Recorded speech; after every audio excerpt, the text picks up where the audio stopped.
Hi there, so it finished 2-1 today against Nottingham Forest in our first game of the season. Your thoughts on the game? The game was very good in the first half. Arsenal really controlled it very well.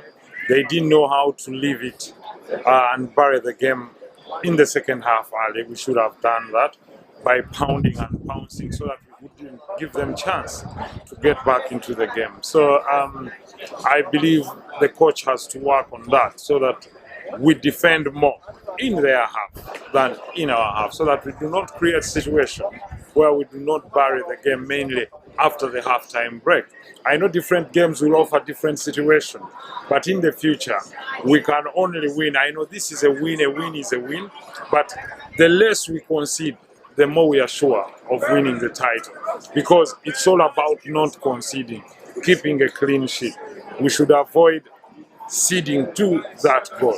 It's very unfortunate we lost Julian Timber, and you would see that his wing was quick to react. So I believe as the team gels together, it will be better and better, and we hope for more. We would like to ask for more, mainly from Kai Havertz. He's a good player. I don't know whether it's the change in the positions that he's playing.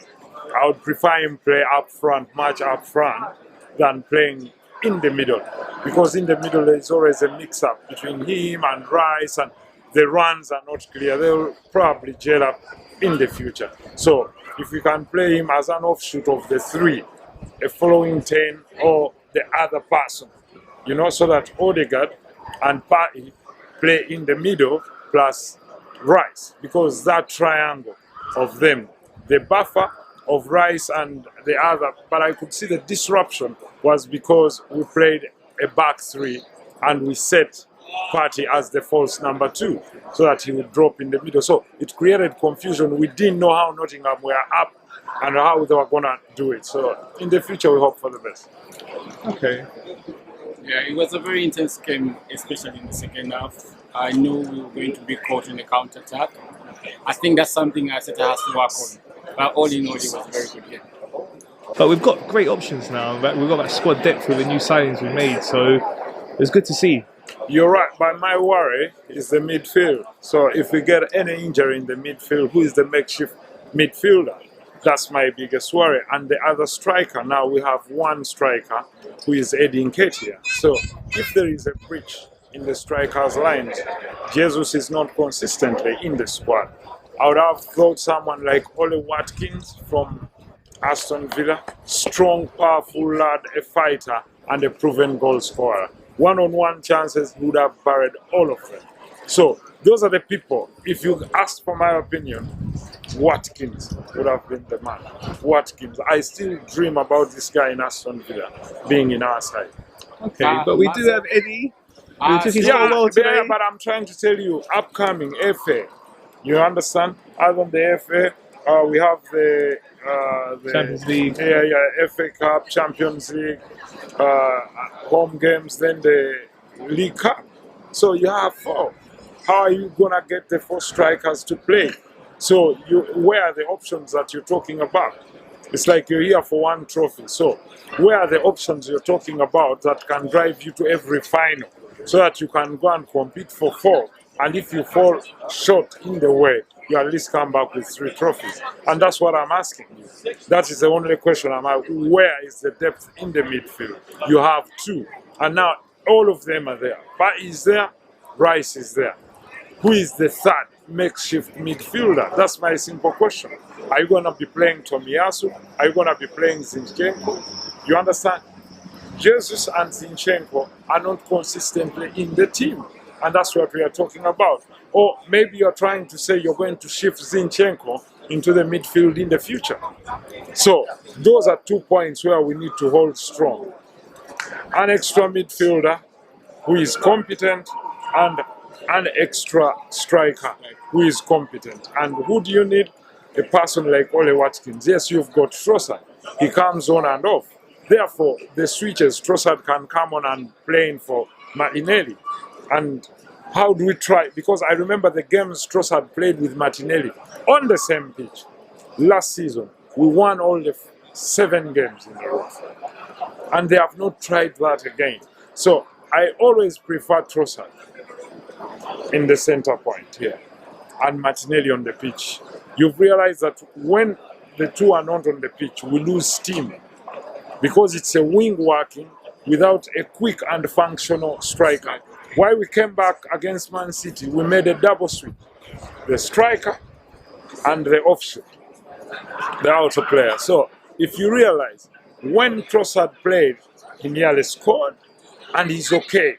On his feet, he's quick to turn, he's quick to shoot. Maybe the skill that Kai Havertz doesn't possess, he takes the third touch. And for me, no one is going to be patient. I think in the training ground, I would implore the coach to get Kai Havertz to drop the third touch when around the box because he gets the chances. Let him be on a training of a duo of one and then shoot.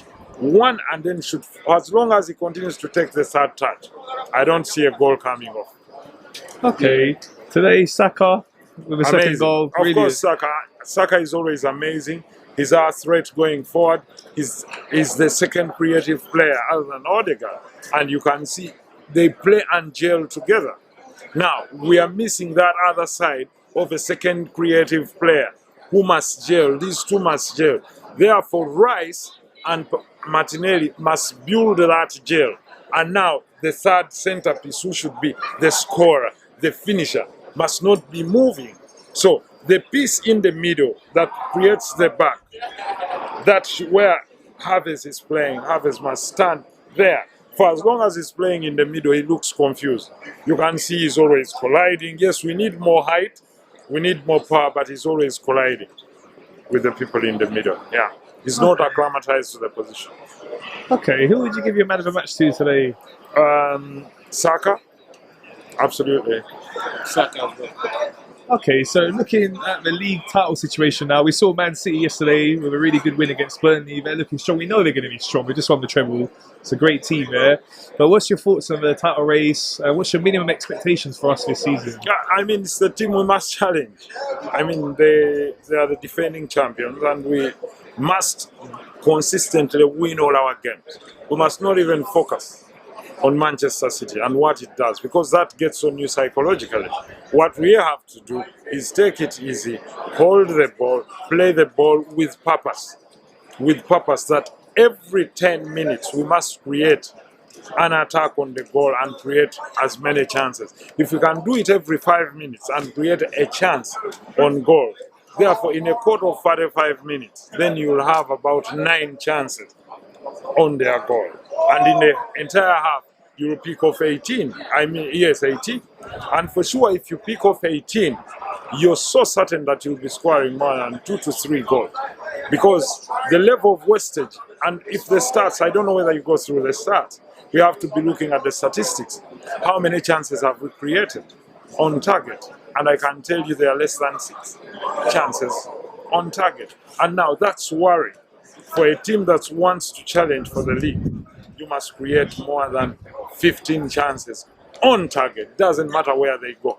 Therefore, quick shooting, precision, and pouncing and being hard. So, Rice, amazing. You're promising. You'll score. Keep on shooting from there. For as long as you take that shot like we did in the Community Shield against Man City, it can ricochet. It can go anywhere. So, if you want to win a lottery, you have to scratch the ticket. You have to buy the raffle. Go for it. Keep on shooting. Keep on shooting. Saka shot, we got it off. For as long as you don't shoot that third touch, let only one person have the license to do that. Odegaard, to have the third touch. But the rest of the other, too many of the strikers, it's turn, whip it. Keeper pounds it out, someone kicks it in, and that's it.